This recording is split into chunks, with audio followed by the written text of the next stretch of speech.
అందరికీ శుభోదయం. మనము ఈరోజు చెప్పుకోబోయే పాఠం ఏంటిదన్నా, స్త్రీలు పొంగిన జీవగడ్డై. ఇది జీవగడ్డ, స్త్రీలు పొంగిన జీవగడ్డ. Page number 106. చూడండి నాన్న, మనకి ఇక్కడ ఒక పిక్చర్ ఇచ్చారు. ఇది రాసిన కవి ఎవరు? రాయప్రోలు సుబ్బారావు. ఎవరు రాశారు? రాయప్రోలు సుబ్బారావు గారు రాశారు. చూడండి, చదవండి, ఆలోచించండి, మాట్లాడండి. ఇక్కడ మనకి ఏమున్నది? భరతమాత ఏంటిది? మనకి భారతదేశం పిక్చర్ ఉన్నది. ఇక్కడ ఒక గేమ్ ఇచ్చాను, చదువుతాను, వినండి. ఈ దేశమేగినా ఎందుకాలిడినా, ఏ పీఠమెక్కినా ఎవ్వరెదురైనా, పొగడరాని తల్లి భూమి భారతిని, నిలుపరాని జాతి నిండు గౌరవము. చూడండి నాన్న, చూడండి, ఇక్కడ మనకు కొన్ని ప్రశ్నలు ఇచ్చారు. ఏంటి? కొన్ని ప్రశ్నలు ఇచ్చారు. పై వాక్యాలు దేని గురించి చెబుతున్నాయి? మరి ఇప్పుడు ఇక్కడ గేయం ఉన్నది కదా, ఈ గేయము మరి దేని గురించి చెబుతుంది? దేని గురించి చెప్తుంది? మరి మన యొక్క దేశం గురించి చెప్తూ ఉన్నది. చూడండి, ఏ దేశం ఏగినా ఎందుకాలినా, మనము ఏ దేశానికి వెళ్ళినా, ఏ పీఠం ఎక్కినా, అంటే మనము ఎంతటి హోదాలో ఉన్నప్పటికైనా, పొగడరా నీతలే భూమి భారత్ని. ఏంటిది? మనం ఎవరి గురించి చెప్పుకోవాలి? మన భరతమాత గురించి చెప్పుకోవాలి. మన భారతదేశం యొక్క గౌరవాన్ని మనము నిలపాలి. ఎక్కడికి వెళ్ళినా, మనం ఎంతటి అధికారాన్ని అధిరోహించిన మన యొక్క భారత మాతను, తన యొక్క గౌరవాన్ని మనము నిలపాలి. దీని యొక్క అర్థం నాన్న. నెక్స్ట్ ది, దేశం పట్ల ఎటువంటి భావనతో ఉండాలి? మనం దేశం పట్ల ఏముండాలి? ఎటువంటి భావనతో ఉండాలి? జాతీయ భావనతో ఉండాలి. మనం అందరము ఒకటే, మనము ఐకమత్యంగా ఉండాలనే భావనతో ఉండాలనేది చెప్తుంది. జాతి గౌరవం నిలబడం అంటే మీరు ఏమనుకుంటున్నారు? మరి జాతి గౌరవం నిలబడం అంటే మీరు ఏమనుకుంటున్నారు? మరి మన యొక్క మన భారతదేశం యొక్క గౌరవాన్ని మనం అందరం కూడా నిలపాలి, గౌరవంగా ఉండాలి. అలా ఉంటేనే మన దేశం అభివృద్ధి బాటలో నడుస్తుంది. కాబట్టి మనం అందరం కూడా ఏం చేయాలి? జాతీయ భావాన్ని అలవర్చుకోవాలి. మన దేశం యొక్క గౌరవాన్ని అందరూ కూడా నిలపాలి. నెక్స్ట్ వన్, ఈ గేయాన్ని ఎవరు రచించి ఉండవచ్చు? మరి ఈ గేయాన్ని ఎవరు రచించారు? ఎవరు? మనకి ఇంతకు ముందు 5th క్లాస్ లో, 3rd క్లాస్ లో మనకి వస్తూనే ఉన్నదంట. ఎవరు రాశారు? మరి గురజాడ అప్పారావు గారు రాశారు. చూడండి, పాఠం ఉద్దేశం ఏంటిది? పాఠం ఉద్దేశం. భారతదేశం అనేక సంస్కృతి సాంప్రదాయాలకు నిలయం. మరి మన భారతదేశం ఏంటిది? అనేక సంస్కృతి సాంప్రదాయాలకు నిలయం. చూడండి, మన దేశంలో అనేక సంస్కృతి సాంప్రదాయాలు కలిగినటువంటి మన దేశం. మన దేశాన్ని చూసి కూడా ఇతర దేశాల వాళ్ళు కూడా మన యొక్క సంస్కృతిని అవలంబిస్తూ ఉన్నారు. సిరి సంపదలకు, పాడి పంటలకు ప్రసిద్ధి పొందినది. సిరి సంపదలకు మరియు పాడి పంటలకు, మనకు పచ్చని పంట పొలాలు, మనకు ఏంటిది? ఆ పంటలు పండడం వలన మనకి ఏంటిది? ధనం అనేది వస్తుందా, వస్తలేదా? అదే విధంగా పాడి పంటలు అంటే పశు సంపద మన దేశంలో ఎక్కువగా ఉన్నది. ఎందరో మహనీయులకు ఇది పుట్టినిల్లు. చూడండి, ఎందరో గొప్ప గొప్ప నాయకులకు జన్మనిచ్చినటువంటి మన యొక్క భారతదేశము. భిన్నత్వంలో ఏకత్వమే భారతదేశ ప్రత్యేకత. ఇది భిన్నత్వంలో ఏకత్వమే భారతదేశం యొక్క ప్రత్యేకత. చూడండి, అనేక కులాలు, అనేక మతాలు ఉన్నాయి, కానీ మనం అందరం కూడా ఎవరము? మరి భారతీయులము. మనం ఎన్ని కులాలు ఉన్నా, ఎన్ని జాతులు ఉన్నా కూడా మనం అందరం కూడా ఒక్కటే అనే నినాదము ఉన్నది. మన దేశ గౌరవాన్ని దశ దిశలా చాటడం మన కర్తవ్యం. మన యొక్క దేశ గౌరవాన్ని, మన దేశంలో అంటే మనం అందరం ఉన్నాం కదా, మన దేశం యొక్క గౌరవాన్ని అందరికీ కూడా చాటి చెప్పాలి. మనం అందరికీ కూడా చాటి చెప్పాలి. అదే విధంగా గౌరవంగా మెలగాలి. మన దేశ పౌరుషాన్ని నిలబెట్టడం మన బాధ్యత. మన దేశ పౌరుషాన్ని నిలబెట్టడం మనందరి బాధ్యత. ఈ భావాల స్ఫూర్తిని కలిగించడమే ఈ పాఠం ఉద్దేశం. మరి ఈ భావాల గురించి చెప్పడమే ఈ పాఠం యొక్క ఉద్దేశం. చూడండి, చూడండి నెక్స్ట్ పాఠ్యభాగ వివరాలు. ఈ పాట గేయ ప్రక్రియకు చెందినది. ఈ పాఠం ఏంటిది? గేయ ప్రక్రియకు చెందినది. ఇది మాత్రా ఛందస్సులో రాగయుక్తంగా పాడుకోవడానికి వీలుగా ఉంటుంది. ఇది మాత్రా ఛందస్సులో రాగయుక్తంగా పాడుకోవడానికి మనకు వీలుగా ఉంటుంది. ఈ గేయం రాయపోలు సుబ్బారావు రచించాడు. ఎవరు రచించారు? రాయపోలు సుబ్బారావు గారు రచించారు. కవినండి, కవి రాయపోలు సుబ్బారావు. భావ కవిత్వానికి పేరెన్నిక కన్న రాయపోలు సుబ్బారావు గుంటూరు జిల్లా గాలపాడు గ్రామంలో జన్మించాడు. ఇక్కడ ఇతను జన్మస్థలం ఏంటిది? జన్మస్థలం గాలపాడులో, గాలపాడు గ్రామం, గాలపాడులో జన్మించాడు. తృణకంకణం, స్నేహలత, స్వప్నకుమార, కష్టకమల, ఆంధ్రావళి, జడకుచ్చులు, వనమాల మొదలైన కావ్యాలను రచించాడు. రమ్యాలోకం, మాధురి దర్శనం ఈయన రాసిన లక్షణ గ్రంథాలు. ఇతను ఏంటిది? మొదలైన కావ్యాలను కూడా రచించాడట. తర్వాత ఏంటిది? రచనలను కూడా చేయడము జరిగింది. అందులో మనకి ఇవి ముఖ్యమైనవి మాత్రమే ఇవ్వడం జరిగింది. అద్భుత వర్ణనలను, తెలుగుదనం, దేశభక్తి రాయపోలు కవిత్వంలో అడుగడుగునా కనిపిస్తున్నాయి. మరి అద్భుత వర్ణనలు, తెలుగు జనము, దేశభక్తి రాయపోలు కవిత్వంలో అడుగడుగునా కనిపిస్తున్నాయి. చాలా ఏంటిది? వర్ణనలతో కూడినటువంటి వర్ణనలను ఎక్కువగా వర్ణిస్తూ ఉండేవాడు. తర్వాత ఏంటిది? మన దేశభక్తి గురించి ఎక్కువగా చెప్పడం అనేది జరిగింది. చూడండి నెక్స్ట్ వన్, ప్రవేశిక. భారతీయ సాంస్కృతిక వైభవం ప్రపంచ దేశాలకు తలమానికము. భారతీయ సాంస్కృతిక వైభవం ప్రపంచ దేశాలకు తలమానికం. మనం చూడండి మన దేశం యొక్క సంస్కృతిని ఏంటిది ఇతర దేశాలు కూడా అవలంబిస్తూ ఉన్నాయి. ఇప్పుడు చూడండి మామూలుగా మనకి ఏంటిది బతుకమ్మ, దసరా ఉన్నది కదా. ఏంటిది ఇప్పుడు మనం ఏంటిది వేరే దేశాల్లో మన వాళ్ళు కూడా ఉంటున్నారు. ఆ ఉంటున్నప్పుడు ఏంటిది మన వాళ్ళను చూసి ఇతర దేశాల వాళ్ళు కూడా వాళ్ళు ఏం చేస్తున్నారు? మన సాంప్రదాయాలను అవలంబిస్తూ ఉన్నారు.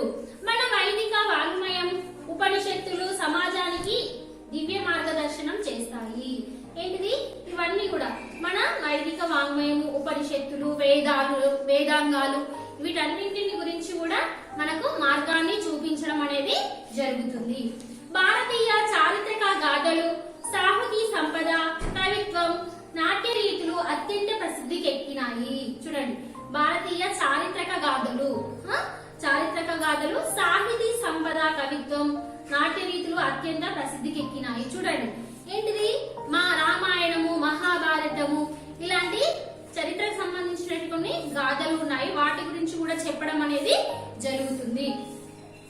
భారతీయ చారిత్రక వారసత్వం, మన దేశపు ఘనత ఎంతో విశిష్టమైనవో ఈ పాఠం ద్వారా తెలుసుకుందాం. మరి ఏంటిది? భారతీయ చారిత్రక వారసత్వం, మన దేశపు ఘనత ఎంత విశిష్టమైనవో ఈ పాఠం ద్వారా మనము తెలుసుకుందాం.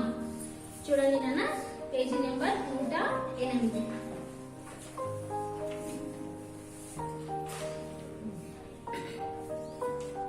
స్త్రీలు పొంగిన జీవగడ్డై, పాలు పారిన భాగ్యసీమయై, వరైనది ఈ భరత ఖండము, భక్తి పాడరా తమ్ముడా.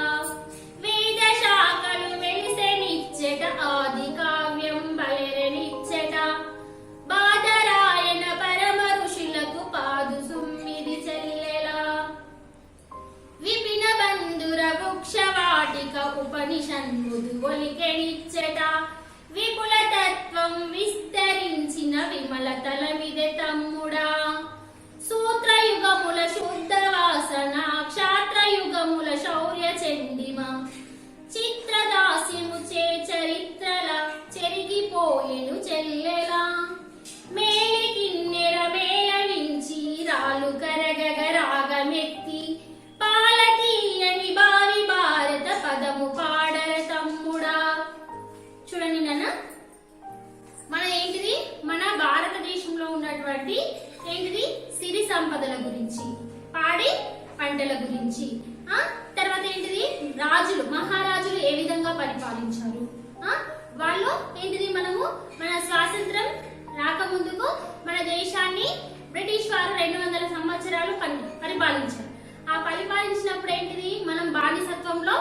ఉండడం అనేది జరిగింది. అంటే వాళ్ళు ఏ పని చెప్పినా మనము చేయడం అనేది జరిగింది. అలాంటి రోజులు కూడా పోయాయి అనేది దీని యొక్క కవి చాలా బాగా వర్ణించాడు నాన్న.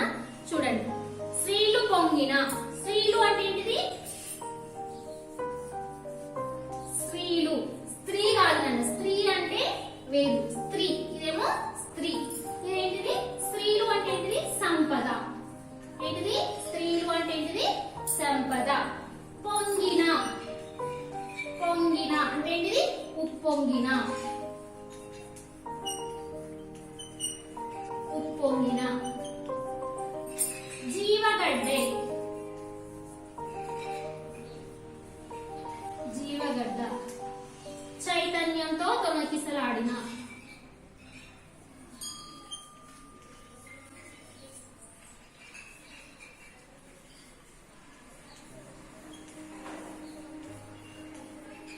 ఏంటిది? జీవగడ్డ అంటే ఏంటిది? చైతన్యంతో తొణికిసలాడిన. పాలు పారిన. పాలు, పాలు పారిన అంటే పాలు ప్రవహించిన.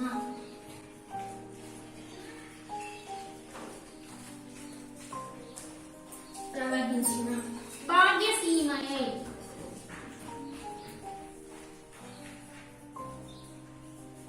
భాగ్యసీమయే. భాగ్యసీమగా.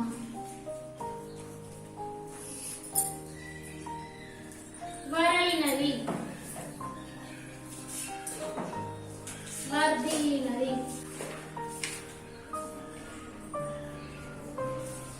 వర్ధిల్లినది. ఈ భరతఖండము. ఈ భరత ఖండము ఏంటిది? మన భారతదేశము. మన భారతదేశము. భక్తి పాడరా. భక్తి పాడరా. భక్తితో, భక్తితో గానం చేయరా. గానం చేయరా అంటే పాడరా. తమ్ముడు అంటే ఏంటి? సోదరుడా. తమ్ముడు అంటే ఎవరు? సోదరుడా. సోదరుడా. చూడండి, ఏంటిది? కవి ఏం చేశాడు? మన భారతదేశంలో ఉన్నటువంటి ఏంటిది? తమ్ముడు, సోదరి, సోదరు, తమ్ముడు మరియు చెల్లెలుగా పోల్చుకుంటూ ఈ గేయాన్ని చెప్పడం జరిగింది నాన్న. స్త్రీలు పొంగిన జీవగడ్డై పాలు పారిన భాగ్యసీమై వరైనది ఈ భరతఖండము భక్తి పాడర తమ్ముడు. అంటే ఏంటిది? సిరి సంపదలతో ఏంటిది? పొంగినటువంటి ఈ భారతదేశము. ఏ విధంగా? పాలు పారినటువంటి. మామూలుగా మనకు వర్షాలు వస్తుంటాయి కదా, వర్షాలు వచ్చినప్పుడు నదులు ప్రవహిస్తూ ఉంటాయి కదా, అదే విధంగా మన దేశంలో పాడి పంటలు ఆ విధంగా అంటే పంటలు పండడం వలన మనం ఏ విధంగా ఉంటాము? సిరి సంపదలతో అందరూ కూడా ఉంటారు. అదే విధంగా మన ఈ భాగ్యసీమ వరలినది ఈ భరతఖండము. మన దేశంలో ఉన్నటువంటి ఈ భారతీయులందరూ కూడా ఈ విధంగా భాగ్యసీమగా ఉన్నటువంటి సిరి సంపదలతో ఈ భారతదేశము ఉంటున్నది. ఆ విధంగా నువ్వు గానంతో, భక్తితో గానం చేయరా తమ్ముడు అని చెప్పడం జరిగింది నాన్న ఈ 4 లైన్లు. Next one. వేద శాఖలు వెలిసెనిచ్చెట ఆది కావ్యం బయరనిచ్చెట బాదరాయణ పరమ ఋషులకు పాదు సుమ్మిది చెల్లెలా. చూడండి, వేద శాఖలు, వేదాలు. మనకి ఎన్ని వేదాలు? మనకి ఇంత ముందు క్లాస్ లో కూడా మనం చెప్పుకుంటూనే ఉన్నాం. మనకి ఎన్ని ఉన్నాయి? వేదాలు 4 ఉన్నాయి. వేదాలు, వేదాంగాల గురించి, మన దేశం గురించి మనము చెప్పుకోవడం అంటే యొక్క మార్గాన్ని చెప్పడం అనేది జరుగుతుంది. వేద శాఖలు, వేద శాఖలు, వేదాంగాలు, వేదాంగాలు, వేదాలు. మనకి వేదాలు ఎన్నిన్నా? 4. ఒకటి ఏంటిది? ఋగ్వేదం, ఋగ్వేదం, సామవేదం, యజుర్వేదం యజుర్వేదం అధర్వణ వేదం అధర్వణ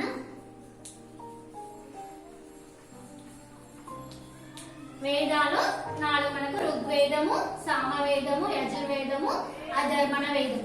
ఈ వేదాలు మరియు వేదాంగాలు మనం ఏంటిది మనకు మార్గాన్ని చూపించడం అనేది జరుగుతున్నది. నెక్స్ట్ వెలిసని ఇచ్చట అంటే వెలిసాలి.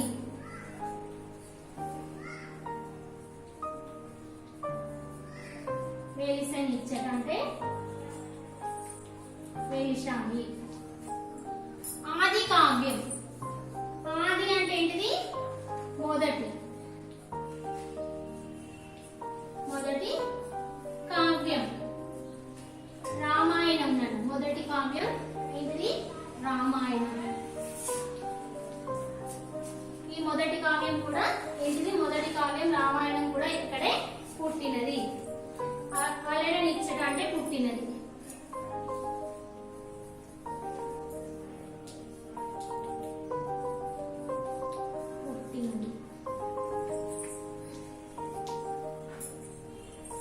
బాదరాయణ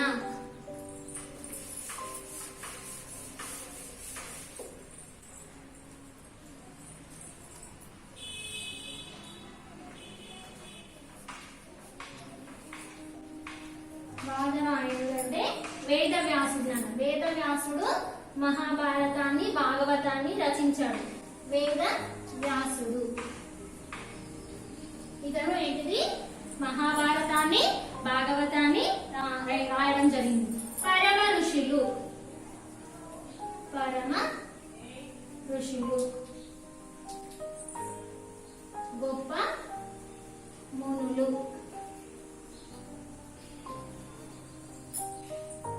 పాదసుమ్మిది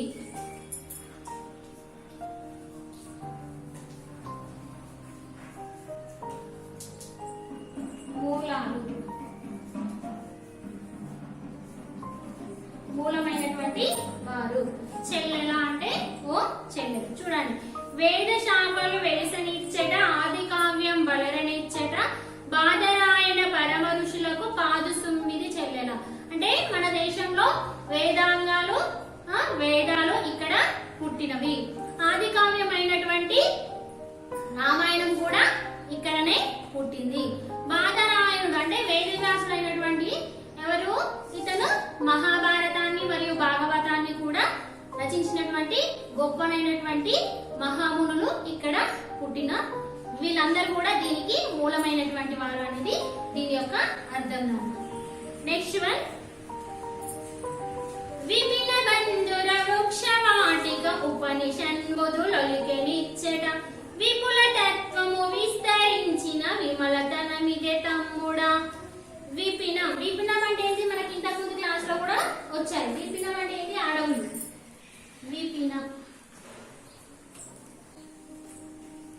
విపినాలు అంటే ఏంటి అడవులు.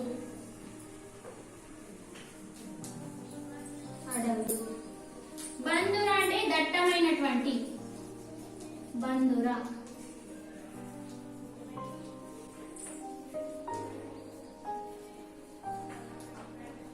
దట్టమైనటువంటి వృక్షవాటిక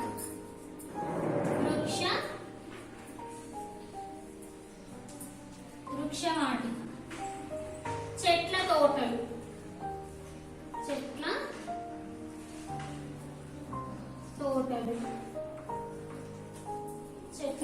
తోటలు ఉపనిషన్ను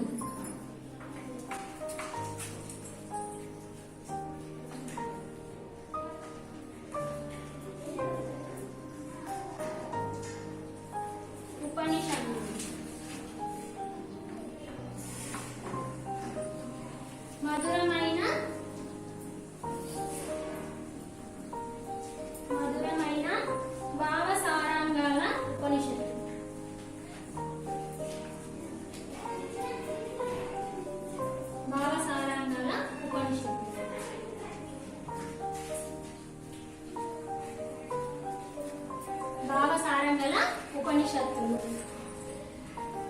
పోలికనిచ్చటంటే పుట్టాలి. విపుల తత్వం విస్తారమైనటువంటి, విపుల తత్వము.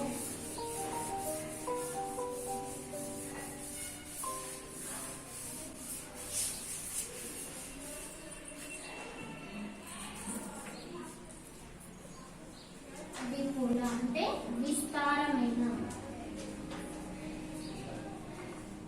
విస్తారమైన. తత్వము, తత్వము అంటే జ్ఞాన తత్వములు, జ్ఞాన తత్వములు. విస్తరించినవి,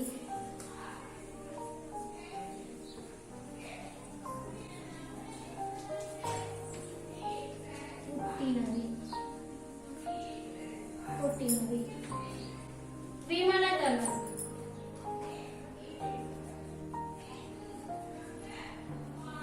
విమలతలను. నిర్మలమైన చోటు, నిర్మలమైన చోటు.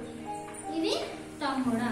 చూడండి, విపిన బంధుర వృక్షమాటిక ఉపనిషన్ముదు లొలికనిచ్చడ విపుల తత్వం విస్తరించిన విమలతల మిదే తమ్ముడా. చూడండి, విపిన అడవులలో ఏంటిది దట్టమైనటువంటి చెట్ల తోటలు ఉంటాయి. ఉపనిషత్ములు అంటే ఏంటిది మధురమైనటువంటి భావసారం గల ఉపనిషత్తుల గురించి, మధురమైనటువంటి భావసారం గల ఉపనిషత్తుల ఇక్కడనే పుట్టినవి.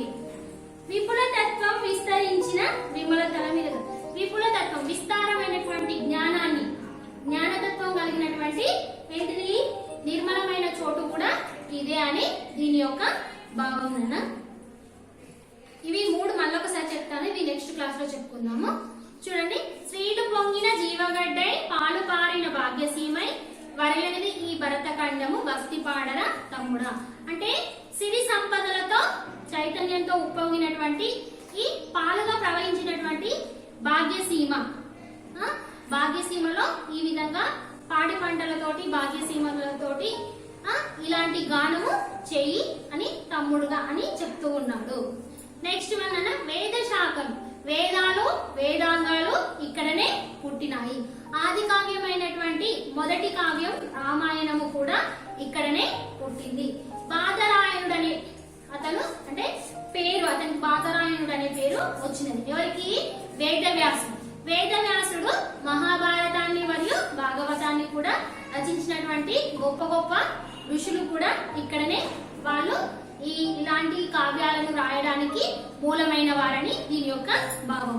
Next one విపిన బంజర వృక్షమా